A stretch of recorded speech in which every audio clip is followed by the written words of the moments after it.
again, ladies and gentlemen, and welcome back to our fourth and final lecture of Unit 9.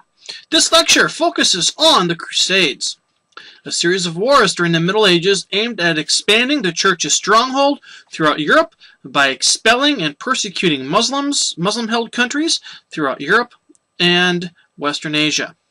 Please make sure that as you're going through this lection, you have your Lecture 4 worksheet and are filling in the missing information so that you can use this to help you prepare for the upcoming test, which you can expect within the next few days. So, let's get learning. The Crusades, Christian Reform, here we go. So, here we're going to talk about, obviously, the Crusades. What are, or what was, the Crusades is obviously the question that's probably going through your mind right now.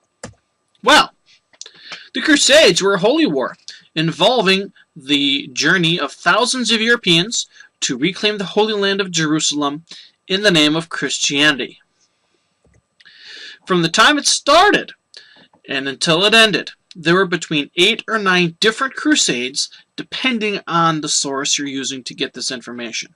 So some of them were pretty one after the other. The 4th through 9th were one after the other. Same with the 8th and 9th. So depending on your definition of how many there were or your understanding of the different battles, usually they just say it's either 8 or 9. So, continuing on. When were the Crusades?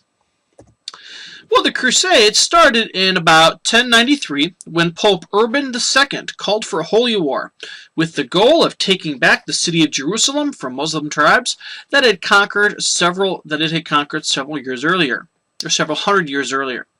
When all was said and done, it would ultimately cost tens of thousands of lives and take nearly 300 years before the wars were ultimately over. This map shows the routes taken throughout Europe and into the Muslim-controlled regions of the Byzantium Empire and that of the Turks.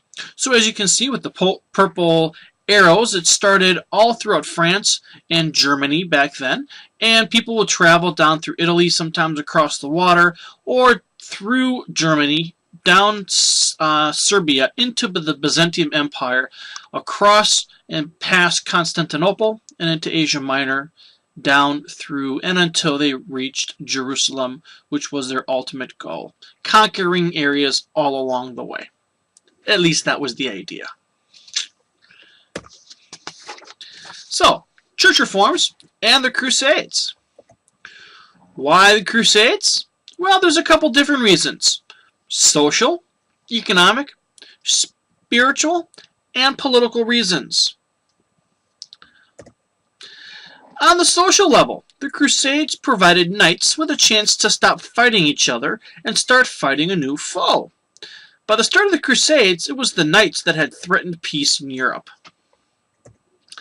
Economically, the Holy Lands of Jerusalem were generally wealthier than Europe, and many wanted to share in their wealth.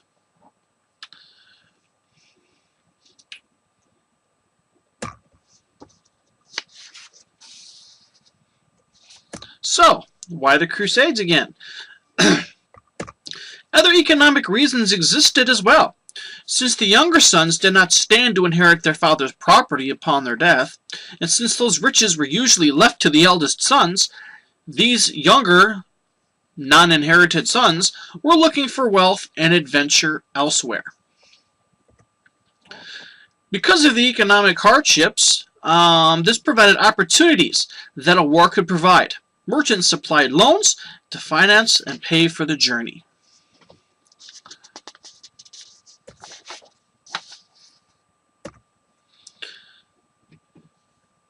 Third reason was political. This was a chance for the Pope to gain territory instead of the Byzantine rivals possibly expanding their empire. And the final reason was spiritual. Fighting and dying on the Crusades was a ticket to heaven, which, interestingly enough, was a Christian contradiction.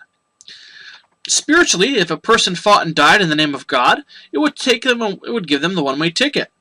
Thanks to the decrees of the Pope, this, however, was sort of a contradiction to Christian teachings. You know the whole thing about thou shalt not kill? I guess that doesn't count if you're the Pope and they tell you otherwise. And here we have the guy who started it all, Pope Urban II.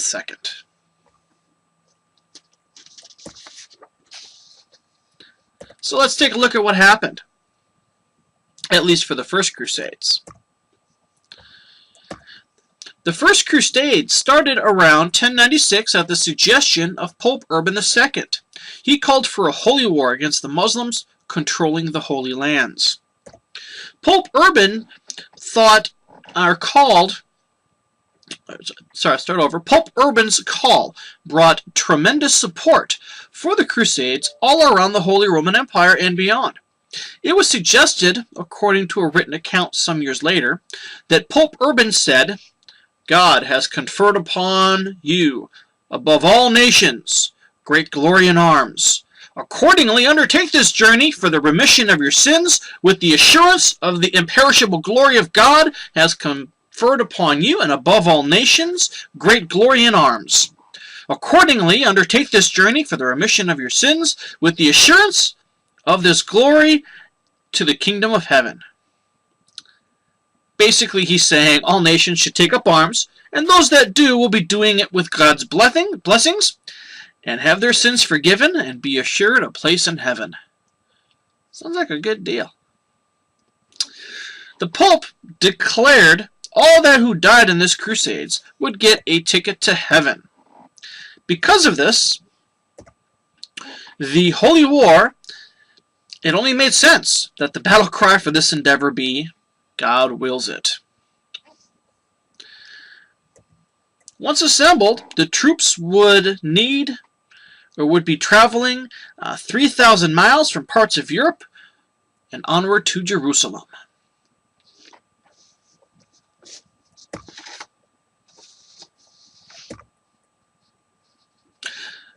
Finally, after the long traveling, 12,000 troops approached Jerusalem and besieged it. Finally, on July 15th, 1099, the Christians captured the city of Jerusalem. Yay! In the process, though, the Christians slaughtered all of the Muslims left in the city. Boo!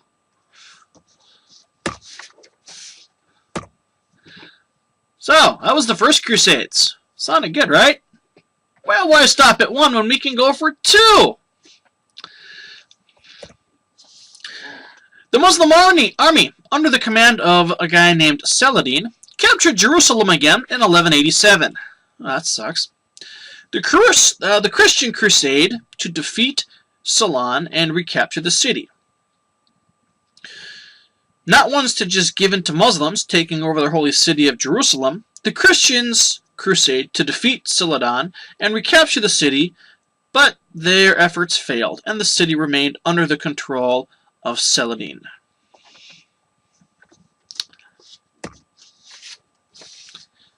Here we see historics and modern-day depictions of Saladin, the Muslim commander during the Second and Third Crusades. And of course we have Hollywood's idea of what the guy might have looked like. Nice sword he's got there.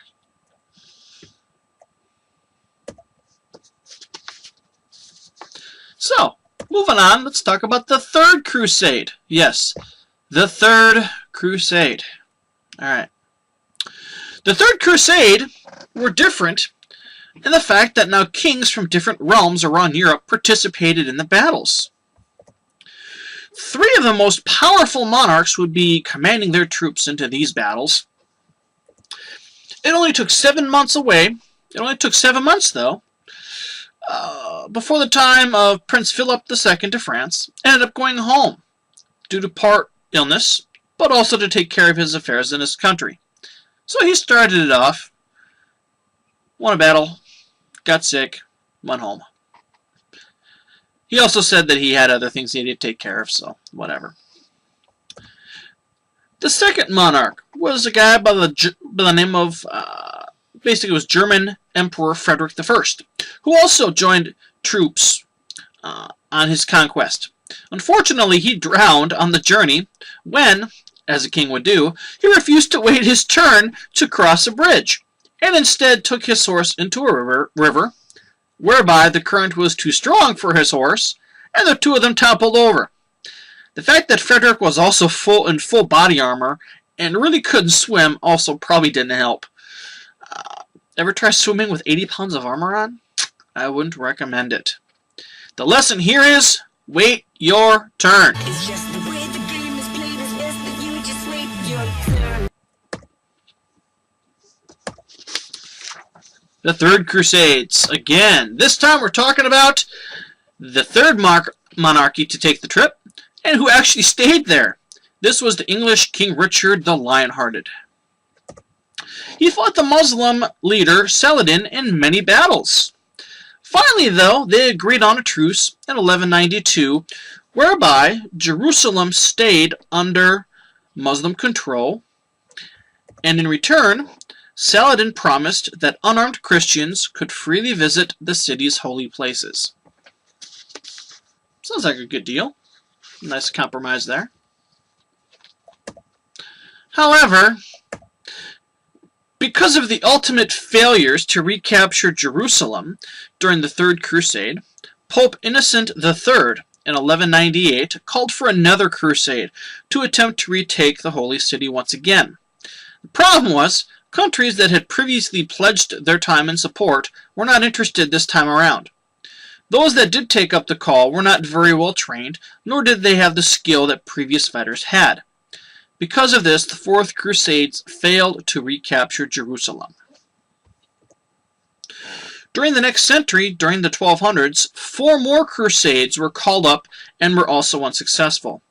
Christians aren't having much luck against these Muslims in the homeland, or in the Holy Land. One of these failed attempts was known as the Children's Crusade. As the story goes, a German or French boy was visited by Jesus and given instructions to find other children, travel to Muslim cities, and convert Muslims into Christians. The boy did exactly that. He rounded up different boys, mostly poor, to travel with him via boat to the Holy Lands. However, as the story goes, the boys were actually taken to Tanzania and sold into slavery. That sucks. The truth, however, seems that a boy by the name of Stephen of Cloyes, a 12-year-old, was able to convince about 30,000 adults and children to believe his story and try to get help from the king. The king basically ignored his request for help. That, however, didn't stop Stephen of Cloyes. So he, and many others who stayed with him, made several attempts to travel. In the end, however, they were not successful and ended up having to beg for food in order to survive.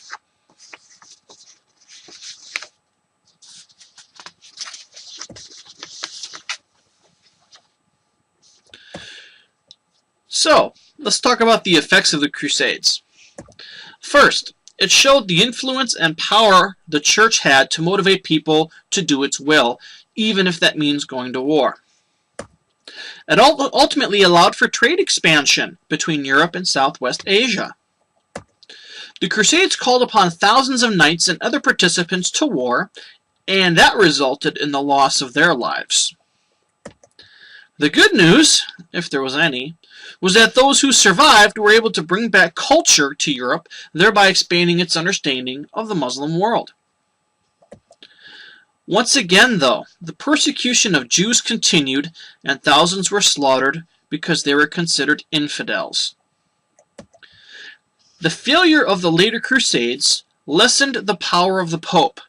This bright idea of war was coming back to kick him in the tail, that this was what God wanted.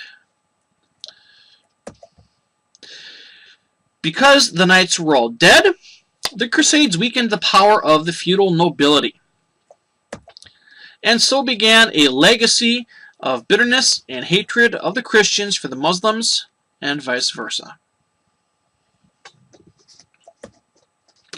The result: the Crusades were a violation of "thou shalt not kill." It was also an example of an abuse of the church's power. The effect of the Crusades are still felt throughout the region today. And with that, we are done with our final lecture 4 for Unit 9. Hope you enjoyed it and got something interesting out of this unit. If you have any questions, again, please feel free to let me know, and I'll be more than happy to give you a hand with anything you need. Please use these notes to help you prepare for your Unit 9 test, which will be coming in the coming days. So, have a great day, and make sure you stay awesome.